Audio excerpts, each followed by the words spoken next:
Good morning. Welcome to Chapman Chats. In this show, we meet and celebrate the champions who make our Miami better and help us progress our community and help make Chapman Partnership successful in our mission, which is that no one sleeps on the streets. I'm Cristine Hernandez, your host, Senior Philanthropy Relations Officer. And I'm Candice, Myles, Community Relations Manager at Chapman Partnership. Today, we are so excited to have our guest here today. We're going to be spotlighting Greater Miami Chamber of Commerce's Leadership Miami program. Our guests today are Leadership Miami 44 Chair Jeni Bouza and Brandon Mitchell. Welcome to the show. Great to be here. Thanks for having us. Love the energy already. Yes. Before we dive in with Jen and Brandon, for the first time, if you're hearing about Chapman for the first time, we are the primary partner of the Miami-Dade County Homeless Trust, and our mission is to provide a comprehensive suite of programs and services that are critical to self-sufficiency. Since our inception 27 years ago, we've been able to end homelessness for about 135,000 individuals and families. We're just getting started, but it's not possible without our fellow community leaders. So thank you. As Candice mentioned, our guests today need no introduction. We're here with Jeni Bouza, Vice President with Bank of America Merrill Lynch, and Brandon Mitchell, Vice President with Venture for America. Welcome. Thank you. Thank you. So, tell us about Leadership Miami. What is it? We know what it is. You know very well. Tell our guests what Leadership Miami is. Sure. So Leadership Miami is the premier leadership program with the Greater Miami Chamber of Commerce. It's an opportunity to bring rising professionals in the Miami community and give them an opportunity to really have a tangible impact on our community, as well as develop as leaders to address future generations and issues that Miami will be facing. Awesome. So what impact does Leadership Miami have in the community? So through the program, which is a 4-month program, there is a community service project, and that partners these teams, and it's about a class of 50 with nonprofits, and they actually have a project impacting every nonprofit. I remember my project back 6 years ago was with Easter Seals South Florida, which is an organization focuses on, on campus, there's a school for children on the spectrum, and then they also have an adult daycare for adults with dementia and Alzheimer's. And my project was we built a basketball court for the middle schoolers.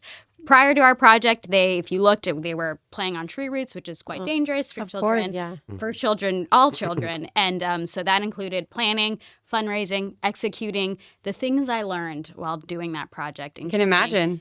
The types of trees that matter and what can be torn down and what can't. Right. I don't think I ever would have spoken to an arborist had it not been for this project. Well, there you go. And I visited Easter Seals a couple years ago, and they didn't have a basketball court. So that's awesome that you guys were able to do that.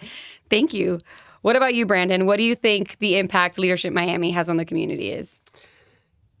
I think it's exposing a lot of issues in Miami that people may not know exist, or if they do know it exists, might not know the depth of its existence. You know, my project was with Glory House of Miami, which their mission is to rescue and restore survivors of human trafficking. Wow. Human trafficking is something that, you know, I think we all subconsciously know is an issue, right? But being a part of that program and, you know, working with the survivors and working with the team at Glory House, you really get to understand the depth of the problem. And I think by being, you know, on a Leadership Miami team where, you know, right now the program's a little condensed, you know, I'm sure we'll talk about that later. But when I went through it, it was, you know, 6 or 7 months of working on this project with this organization. You really get to see areas of Miami that you otherwise wouldn't have seen. So that, you know, that exposure for, you know, growing and up and coming leaders is something I think is really impactful. That's awesome. Yeah. You mentioned that your projects were 6 to 7 months, right? It's now 100 days, and you guys are the chairs and the leads of this. So can you tell us why the change to 100 days, if that was even your decision, and why the change from 6 to 7 months to 100 days? Yeah. So yes, it is 100 days. The full program is about 4 months. So the change was kind of reflecting on two different things. With the change, we're able to reduce the class size but still have the same impact, because when Brandon and I went through the program, it was closer to about 100 professionals. So still within the year, there will be 100 graduates, but it's just split up into smaller classes. And I think we've definitely seen the benefits of that. And I hope you're feeling that. Being able to know your 50 and have a more intimate cohort and being able to network, because I know and I don't want to speak for Brandon, but I know faces from my class, but that doesn't mean I got to interact with all Right. 100. Exactly. And it creates friendly competition too, I feel. It's more intimate. I mean, Yeah. from my experience. Yeah. And the other element of that is 7 months can sound like a lot. I know, this program is focused on rising professionals, people who are very busy. So when you look at a time commitment of 7 months, 4 months, although it's only 3 months shorter, sounds a lot more Right. doable. So, we're able, and a lot of people who go through the program are employer sponsored. So that was some of the feedback we got too. They know that it's for those 4 months of the program, most people still have a full-time job and are managing Leadership Miami on the side. So it just seemed a little more manageable and palpable for that 4 months. I hope you feel that. No, I definitely feel that. Yeah. Pedal to the metal for 4 months, but it's 4 months. No, it definitely feels it's flying. Like I remember Yeah. opening. I remember when I got invited to again apply, and I Right. was like, "Wow, I'm not going to find out till this day." And then now I'm like full swing with my team project. It's like, It flies by. It's flying by. It's flying by, but it's great. Less than 50 days. yeah, it's definitely great. Yeah. So as chairs, what is your favorite part of the program? So I like that question. yes, yeah. I know there's a lot of great things, and again, I clearly believe in the program. I went through myself 6 years ago and have remained involved ever since in various planning capacities, and now chairing the program. And I think it's being able to see from day one at opening conference a team of strangers being able to have such a cohesive impact by the end. And again, for us, it was 7 months. For you, it's in 4 months. Everyone was strangers day one of opening conference, and you're on a team of 10 individuals. And it starts with those very fun team building exercises. I had a great time. Lots of fun. And just seeing how that cohesiveness, there's definitely going to be ups and downs with each team, but just reflecting on and seeing how the team really grows together and is proud of what they do at the end. Every team does such a remarkable job in our community, so it's so great to see from start to finish a team of 10 professionals from very different backgrounds, different mindsets, differences of thought, differences of culture, all of that, and they went together through this, and it's great. This is going to be, I guess, the 5th class of people who we've seen graduate, and it's just great to see that pride at the end. Yeah. What's your favorite part, Brandon? I think for me, Jen and I were both at the South Florida Economic Summit yesterday, run by the Chamber. And one of the big topics was that we talk about often, it's the tale of two Miamis, right? And I think Leadership Miami, the exciting part to me is that it brings, like Jen said, a bunch of completely different people together that you may never have otherwise met or worked with. And it forces you as a team out of your bubble and out of your preconceived notion of what Miami is and puts you into an environment where you're forced to learn and you're forced to understand what that other Miami is. And it's that other Miami that, if you're in a position of leadership, it's incumbent upon you to help and it's incumbent upon you to support. So being able to see that over the course of not just one cohort, but like Jen said, over the course of 5 years, is really something that you sit back and you say, wow, that impact is really there. Yeah. Yeah. It's funny how you guys mentioned like putting strangers together. Whenever people ask me about the program and like what it is, just like a short synopsis, I'm like, have you guys seen the show The Real World? 10 strangers in a house. Like, we're literally like 10 strangers trying to That's a really make an good impact in description, though. Miami. Yeah. Like It's that's true, exactly how and- I describe it. And that's so true. And I love what Brandon said about you're seeing a different side of Miami. We work in nonprofit. You guys are familiar with the nonprofit world, so we know the need that there is in Miami, but that's not the Miami that everybody sees. Yep. And I think what's been my favorite part of the program so far is seeing the people on my team get to experience nonprofit, like I guess from my view. And we'll talk about Lens later. We're not gonna let you get out without talking about it. But That's seeing the it only from my thing she view. really wants to talk about. That's fine. We're gonna fit it in. Make sure you hit on We're that. going to fit it in for sure. And I think seeing them, no pun intended, my team's name is Ignite, but seeing them be like, that spark is ignited, like, wow, I didn't know that by me just going and reading to children, I could have such an impact because we're so busy in our day to day and our 9 to 5 and work looks so different now. But I think I'm used to that world. You're used to that world, but not everybody is volunteer oriented like that. So it's not only for this program, we're seeing them be committed for years to come, like you guys. So I think that's been my favorite part is just showing them kind of my world in a way, which is cool. Yeah. Definitely, if I could just interject, Yeah. Cristine, I think you hit on something really great that this program offers as an opportunity. I mean, I got involved through my company with Bank of America. They've always really emphasized being civic-minded, giving back to your community, being involved. And a lot of people, a lot of, well-intentioned leaders in Miami, they want to help. They just don't know where to start. Right. So Leadership Miami is a great jumping off point to get involved with nonprofits, especially those, myself included, from the private sector. You don't know where to start. Yeah. And we've had, and I've heard graduates, they meet a nonprofit and they've stayed involved post Leadership Miami program. So it's wonderful. It's a great way to just know where to, jumping off point to get involved in the community. Yeah. So as you mentioned, it, forces you to learn a different side of Miami. One of the questions we had for you was about the focus session. So of course we have our focus sessions, which I love. At the last one, we had amazing speakers. One of my favorite was the individual from the port and talking about the cargo and all of that. That was really cool. So I just wanted to know how you guys kind of pick these organizations and the speakers and everyone that you guys bring into the program. Sure. So I think one thing which I know Brandon and I would definitely want to emphasize and speaks accolades for the program, it is largely volunteer run. Mm-hmm. Brandon and I have other full-time jobs. It's largely volunteer run. So there's a planning committee of those like Brandon and I who support and do all the different parts of the program. And we have 2 chairs who are focus session planners. When we're trying to come up with an agenda, we do try and align with the chamber committees because, again, this is a chamber-run program. Mm-hmm. And the chamber has identified issues in Miami. We want to make sure the essence of this program is rising leaders to address future issues. So we want to make sure that everyone kind of knows, educate, bring some of the key leaders focused on transportation, government, financial services, real estate, workforce housing. I'm really trying to go off the cuff if you want to remember some more. No, I'm going to let you roll. I'll let you roll with it. Such a great vice chair. Support right here. I feel it.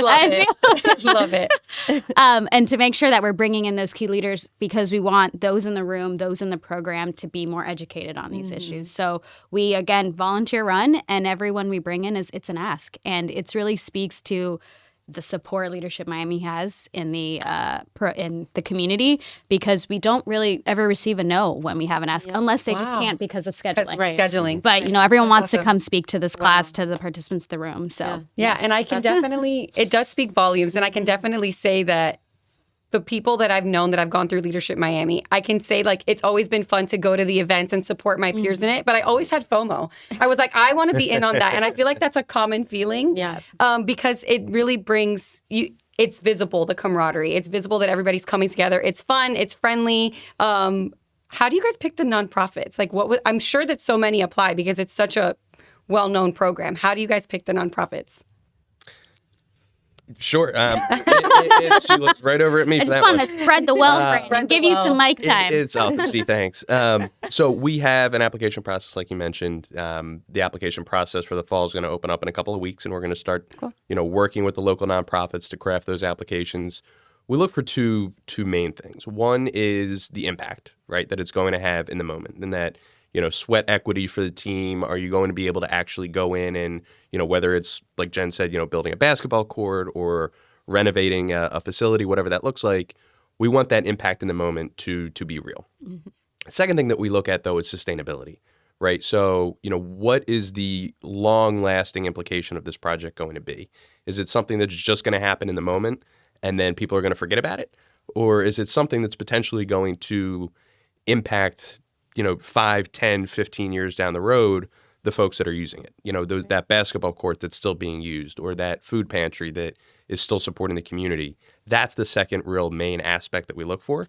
And it involves a lot of conversation. We have a committee that will review all of the applications and oftentimes go back to the nonprofit and, ask clarifying questions. It's not a competition, if you will. We want to get, the best information that we can. We want to find the best nonprofits that we can. And, oftentimes if we don't have space for a nonprofit that is really good and it, put forth a really solid project, we'll say, hey, we're coming back in the fall. Let's bring you back in and do it again in a couple months. And that's how we do it. Yep. Nice. And one more thing would be the feasibility of the project because we want to make sure we're setting up the participants for success. So we try and do some due diligence up front to make sure the 100 days that you mentioned, can seem like a lot and it can seem like a little all at the same time. So we just want to make sure Absolutely. that the project is feasible within that timeline. That's awesome. Nice. And, I love that we had a lot of options. I thought that was great. I've participated in the process of pitching the project to teams and also being a part of the selection. I think what's awesome, well, not for our teams, but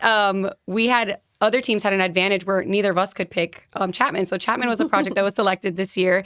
And I can tell you that the team is doing amazing things. They're so communicative. They visit, they're on site, they're visible with our clients. And it's really been great. But everyone's like, oh, we can bid for them because Candice and Cristine's team can't pick it, which is awesome. But they're doing great. And it's so cool to see it from both sides. Like I'm working with my team, but I also get to work with another team with my full-time job. So I really enjoyed that part. Yeah. So what does leadership mean to you? Question. I know. It's just a long question and a short question all the time. So throughout my life, I leadership usually is a leader. That's one person. But I think you can't just see that in that lens. You have to go broader. Leadership to me is the ability to motivate a group of people towards a common goal. So you can't just view a leader. You need to look at everyone behind them to really see the power of that leader. That's an answer. Stole my answer. Oh, yeah, likely. I think for me, it's I think leadership looks different in different situations, right? Leadership on the basketball court looks different than leadership in the boardroom.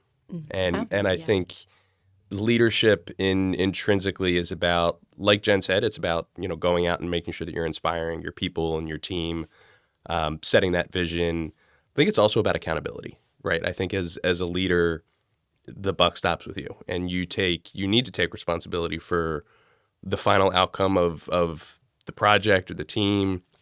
And oftentimes that looks like saying, it's my fault if it failed. And it's saying my team did it if it succeeded, and making sure that you have that humility and that accountability. Nice. Great answers. Really good. So we have been talking about LENS. So let's get into it. Can you describe LENS? Sure. So this is kind of the vision for Leadership Miami. It's an acronym for Learn, Explore, Network, and Serve. And I do think it's important to give a little behind-the-scenes look. That was actually an acronym started by Brandon Mitchell when he was fieldwork chair. We mentioned there's always, everyone's taking different. Yes. But it just took someone else looking at the letters in a different order to find out that it could be the acronym of LENS. So you're championing. And she was really proud of finding that acronym. It makes a difference. she How was many really times have proud. we said LENS? Yeah, easy. And I use it in my meetings because I'm the fieldwork rep on my team. Yep. So I'm like, guys, we got to all do LENS. Yeah. Like, where are you? You're missing the E. Like, That's so. I stood on the That's shoulders teamwork. of giants. That's teamwork. That's Come up teamwork. with that. And for giants, I mean literally a giant. So again, now that we know the background and the behind the scenes look, it's learn, explore, network, and serve. So there's a way to just view the program in the different components. Learn being there is a university program. We have partnerships with some of the greatest local universities. Don't let me forget any. St. Thomas, Barry, Florida Memorial University, Florida International University, University of Miami, and Miami-Dade College. So they come and they teach a curriculum to those in the program, and it's a leadership style collaboration, dynamics of a team, and just skills that'll be great to use as a leader. And then explore is the word fieldwork that Cristine mentioned before, which are opportunities to explore Miami, go to areas that you may not have seen before, go take a tour. We've offered some pretty great tours this class. so The cool. Coast Guard. There's been the water waste management. that was Water a and good sewer. one. Yeah, water was a and good sewer. one. There you That's go. what that's called. And then I remember I really enjoyed that going through the program myself and my team. We had a fieldwork day and we went down to Homestead, and Robert is here and all the great Fieldwork leaders. day. Yeah, I like that. It's a gonna great take that team back to your building. So then that leads us to network. We've mentioned over and over again, the class is full of 50 different leaders, diversity of thought, diversity of culture, diversity of background, all these different things. So you take the opportunity to not only network with your class, but the different leaders we bring in on the focus sessions. We have chamber committee chairs. We have. I'm very excited for our keynote this weekend, but you don't get the spoiler yet. But it's just some of the well-known leaders in Miami, and you have an opportunity to have one-on-one time with them. And then the last one would be serve, which you may know what that one is because we've talked about it ad nauseum. The Community Service Project, which it is the last in lens, probably the most impactful, and most time consuming at the same time. And it's, the opportunity for you as a team to complete a project partnering with a nonprofit. So learn, explore, network, and serve. This was, great components, but another leader looked at it and realized You put it together. lens. Yeah. It takes two. You put the It puzzle takes together. two. I love it. It's definitely, it's helpful for me, definitely. I thought it was so cool the first time I saw it. I was like, okay, it's cheesy, right? I know. But I it's come with great. the cheese factor. It works. It's great because it really covers every single part of It the does. program. Yeah, it I actually have a question for Brandon. You're the Oh, boy. co-chair, Oh, right? boy. Big shoes to fill. What do you think the future of Leadership Miami is, and how do you plan to elevate it more than it already is? It's a big We're not question. talking height. You can get back We to me if you already want. Well, you're right. I do have very big shoes to fill. I think for me, it's about leaning into our alumni a little bit more too. We talk about the connections that you're able to make in the program, and really a lot of the speakers that we bring in to the focus sessions are Leadership Miami alumni. And some of the most prominent folks in Florida are Leadership Miami grads. And I think one of the things that Will, who's going to be my co-chair next year, and I have talked about is how do we bring them back, right? We bring them back, and you'll be in the WhatsApp group that has a couple hundred grads in there. That that WhatsApp group gets muted very, very quickly. I'm actually excited. You're excited now. You'll mute Ask me again in a few months. but there's really a lot of value in that WhatsApp group. There have been folks who are raising money for their nonprofit, and they go in there and they talk about their nonprofit and they try to get support. There have been folks who are looking for a job. There have been folks who are hiring, and they'll go in there and they'll say, hey, there's this role at my organization that we're hiring for. I won't spoil anything yet, but I went in there a few weeks ago and I said, hey, my organization is hiring for a role. Let me know if you're interested. And we have a Leadership Miami alumna who's going to be starting at Venture for America in a few weeks. Wow. Love the connectivity. And that is, I think, the power of the Leadership Miami alumni base. So if there's a way that, and there are ways that we're already kicking around, that we can take that group and maximize that impact and maximize that potential, that's what we're going to try to do, and really make sure that the folks who go through it every year know that your relationship with Leadership Miami, your relationship with the Greater Miami Chamber of Commerce doesn't stop right when you graduate from the program. It's something that can continue for years and years and years. Right. So for anyone who's out there that has been thinking about joining and just hasn't taken the leap to do so, what would you say to them? Do it. Do it. Yeah. How? I would say Well, applications open on April 17th for the fall cohort of Leadership Miami. So I would recommend going onto the chamber website, looking at the application, chatting with your employer. Oftentimes your employer is the one who will sponsor you to go through the program. And obviously ask questions. There are a ton of folks all over. I know Jen will be willing. I'm willing to talk to anybody who's interested in applying and being a part of the program. Yeah. Awesome. Well, we've come to a part of our show. We ask all of our guests this question. Is there a hidden gem in Miami that you would recommend to our viewers? It could be where you go to relax, to eat, happy hour, whatever you think. What is your Miami hidden gem? So I don't know if mine's as much hidden, but where you said where you go to relax, maybe this will be my happy place.